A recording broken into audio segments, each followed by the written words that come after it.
Ciência de dados é uma bolha? Nesse vídeo eu vou explicar o que é uma bolha e vou dar indícios se a ciência de dados é ou não é uma bolha. Lembrando que eu estou recebendo membros para a comunidade DS até sexta-feira. Se você tem interesse, eu vou deixar aqui na descrição desse vídeo mais informações. Então se inscreve no canal, deixa seu like, bora pro vídeo.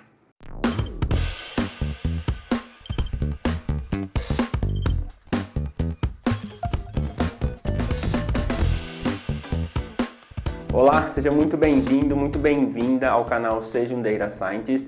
Meu nome é Meigron, trabalho como cientista de dados profissionalmente desde 2017, mas já estudo essa carreira muito antes da ciência de dados ser conhecida como ela é hoje. Eu já passei por grandes empresas na minha carreira e atualmente trabalho na maior startup brasileira da América Latina. Tenho esse canal no YouTube e a comunidade DS para poder ajudar a desmistificar a ciência de dados e formar pessoas a partir de conteúdos práticos e diretos do campo de batalha, por quem vive essa profissão resolvendo problemas das empresas diariamente. E no vídeo de hoje, no Meigron Explica, eu vou explicar se a ciência de dados é realmente uma bolha. E para a gente começar essa discussão, a gente precisa ter um entendimento comum sobre o que é realmente uma bolha. E para explicar o que é uma bolha para você, eu vou usar o exemplo da bolha imobiliária de 2008 que aconteceu nos Estados Unidos. Bom, o que foi a bolha imobiliária em 2008? Os bancos eles começaram a fornecer empréstimos a juros baixos para as pessoas comprarem casas. Então as pessoas elas conseguiam adquirir um financiamento com parcelas que cabiam no seu bolso, mas não necessariamente precisavam declarar que elas eram capazes de pagar aquela dívida. Com isso, houve uma grande procura pelas casas e as casas passaram a se valorizar muito acima do valor que elas realmente valiam. Então uma casa que antigamente valia 50 mil, ela passou a valorizar 200 mil, não porque houve melhorias na casa ou na região, mas somente pelo fato de que começou a ter uma alta procura por casas. Com isso, as pessoas elas começaram a entrar numa bolha, ou seja, elas começaram a comprar imóveis por um valor muito acima do que eles realmente valiam. Depois de um certo tempo, sem conseguir pagar o financiamento, essas pessoas decidiram vender essa casa.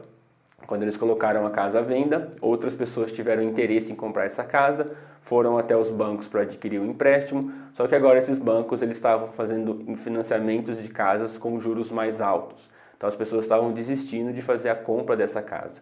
E aí a pessoa que tinha a dívida do financiamento, estava com a casa à venda, descobriu que as pessoas estavam oferecendo muito menos do que ele havia pago por essa casa. Ou seja, mesmo se ele vendesse essa casa, ele não teria dinheiro para pagar o financiamento. Isso acabou acontecendo com milhares de pessoas nos Estados Unidos e os bancos ficaram sem dinheiro para emprestar para essas pessoas pagarem suas contas básicas. Então esse é um resumo do que aconteceu nos Estados Unidos em 2008, que foi chamado de bolha imobiliária. O que eu quero chamar a atenção aqui para você é a definição de bolha. Bolha é quando alguma coisa ela tem um valor muito acima do que ele realmente vale. E quando a gente pensa se a ciência de dados é uma bolha, no final do dia a gente está realmente pensando se a ciência de dados ela está supervalorizada e na prática ela não vale tudo isso.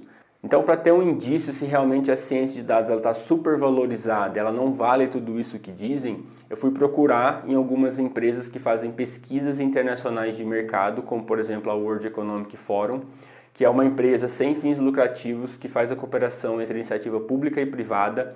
E eles fazem pesquisas com os altos executivos dessas empresas, essas lideranças da sociedade, para entender como são os seus planejamentos e as suas estratégias para os próximos anos.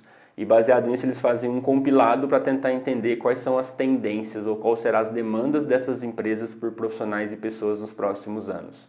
E ano passado, em outubro, eles fizeram uma pesquisa sobre o futuro do trabalho e emitiram esse relatório aqui. Então essa pesquisa foi feita com empresas em todo o mundo, inclusive no Brasil, e eles perguntavam para os executivos das empresas quais eram os seus planos para os próximos 5 anos. Então o resultado dessa pesquisa é dentro da estratégia das grandes empresas no mundo todo para os próximos 5 anos, como que o trabalho ele vai se comportar, como que os executivos veem essa questão do futuro do trabalho. E uma das perguntas feitas é as tecnologias prováveis de serem adotadas. E como respostas dessa pesquisa, eles obtiveram a computação em cloud, com mais de 80% dos respondentes dizendo que vão adotar a computação em cloud até 2025. Em segundo lugar, teve Big Data Analytics, então teve um número de respondentes acima de 80%. Esse parênteses em cima do nome significa o crescimento dessa tecnologia em relação a pesquisas anteriores. Então, Cloud Computing está em 17% de crescimento em relação à pesquisa anterior, Analytics Big Data está em 2%, a terceira grande tecnologia que será adotada pelas empresas até 2025 é a internet das coisas e os aparelhos conectados, que tiveram um crescimento de 9%. Segurança cibernética e encriptação teve um crescimento de 29%. Também mais de 80% dos respondentes disseram que vão adotar isso como tecnologia nas empresas. Depois a gente tem inteligência artificial, que é basicamente machine learning, e NLP, que teve um crescimento de 8%.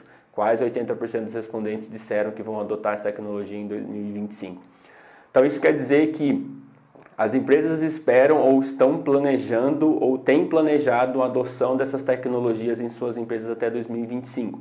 Isso significa que vão precisar de profissionais para fazer essa adoção acontecer, porque a tecnologia ela é uma ferramenta, você precisa dos profissionais para poder implementar essas ferramentas na empresa. Então a gente pode ter uma ideia aqui de como será a demanda por esses profissionais no futuro, nos próximos 4 anos, na verdade, não é tão futuro assim.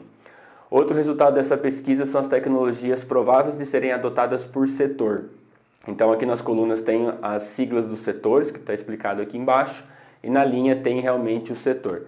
A gente pode ver que modelagem 3D e 4D vão ser adotados por grande parte dos segmentos dos setores da economia.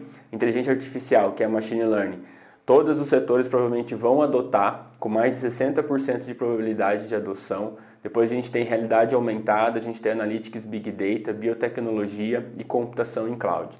Então a gente pode ver que não só as empresas elas vão adotar essas tecnologias, mas todos os segmentos de mercado também vão adotar essas tecnologias para melhorar os seus processos e tomar melhores decisões. Além disso, eles elegeram também as top 15 habilidades para 2025 dos profissionais que os executivos esperam que eles tenham para conseguir realmente guiar essa adoção da tecnologia. E as 15 principais habilidades foram: primeira, pensamento analítico e inovação, então realmente pensar no problema e como estruturar esse problema aberto em passos mais organizados. A segunda habilidade é o aprendizado ativo e uma estratégia de aprendizado, então é realmente aprender ativamente, não é ficar lendo livro, fazendo curso, não aplicar nada. É realmente ter um aprendizado ativo, aprender um conceito, aplicar na prática, fazer a prática e procurar o significado do conceito, é realmente ter um aprendizado ativo, não um aprendizado passivo como a gente está acostumado em ter. Terceira habilidade aqui é a resolução de problemas complexos, então realmente pegar uma pergunta aberta como, por exemplo, o que a gente precisa fazer para aumentar o faturamento da empresa em 10% e transformar isso em tarefas concretas para serem executadas para que essa visão se torne realidade. Pensamento crítico e análises, então realmente olhar para dados e entender o que aqueles dados significam, fazer a ligação entre os pontos e trazer isso como informação e não só como mais dados que estão soltos. Tem também criatividade, originalidade, iniciativa, liderança, influência social, tecnologia, monitoramento e controle, entre outras habilidades que são esperadas pelas empresas até 2025. Depois eles elencaram também as top 20 profissões que estarão em alta até 2025. A gente tem em primeiro lugar análise de dados e ciência de dados, depois especialista em machine learning, inteligência artificial, especialista em big data em terceiro lugar. Em quarto lugar a gente tem especialistas em estratégias e marketing digital. Em quinto lugar a gente tem especialistas em processos de automação. Sexto lugar a gente tem profissionais de desenvolvimento de negócio. Então são essas as profissões que são esperadas terem alta nos próximos 4 anos. Eles também, nesse relatório, nessa pesquisa, eles fazem uma foto de cada um dos países e conseguem ter um dossiê sobre como os países eles estão se comportando em relação ao futuro do trabalho. Eles também têm uma seção somente do Brasil, que é muito legal. Eu vou deixar a pesquisa aqui na descrição para você ler ele na íntegra e também tirar suas próprias conclusões. Mas eles conseguiram medir qual que é a idade da população em trabalho, então quantas pessoas estão trabalhando em idade de trabalho. Eles também elencaram aqui quais são as profissões que vão ser emergentes no Brasil. Então, em primeiro lugar, tem os especialistas de Machine Learning e Inteligência Artificial, tem os cientistas de dados, os analistas de dados, tem os especialistas em Internet das Coisas, os especialistas em transformação digital, isso aqui é muito legal. Tem especialistas em Big Data, tem analistas de organização e gerenciamento, entre outras profissões aqui que estarão em alta no Brasil nos próximos 4 anos. E também tem as habilidades necessárias para que essas profissões sejam realmente vividas, que é realmente o aprendizado ativo e as estratégias de aprendizado. Por isso que a forma de aprender ela tem mudado muito devido a esse cenário que a gente vive de você ter que aprender muito rápido para poder implementar. É o famoso trocar a asa do avião enquanto ele está voando. Então, a habilidade realmente mais necessária para todo profissional daqui em diante vai ser a sua capacidade de aprender rápido, para poder aprender coisas novas e já resolver os problemas.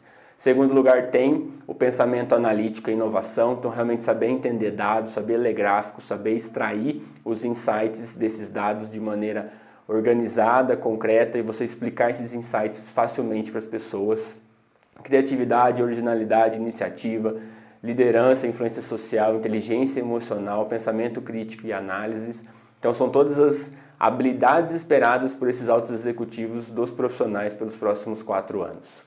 Então depois dessa pesquisa, ela é uma pesquisa que tem 160 páginas, eu vou deixar na descrição aqui desse vídeo para você ler ele na íntegra, mas essa pesquisa ela foi feita, no final dela tem um plano de metodologia, então eles explicam como foi a metodologia de pesquisa, como que foi a amostragem das empresas para que sejam representativas nos setores e também representativos em relação ao mundo. Então tem toda uma metodologia de pesquisa que foi implementado por essa empresa para que esses dados eles chegassem até a gente. Então depois de apresentar parte dessa pesquisa para você, a minha pergunta para você é: ciência de dados é realmente uma bolha ou ela é um futuro acontecendo agora? E aí você tem 3 alternativas. Você pode continuar acreditando na história que você criou para se convencer de que ciência de dados é uma bolha ou não é uma bolha.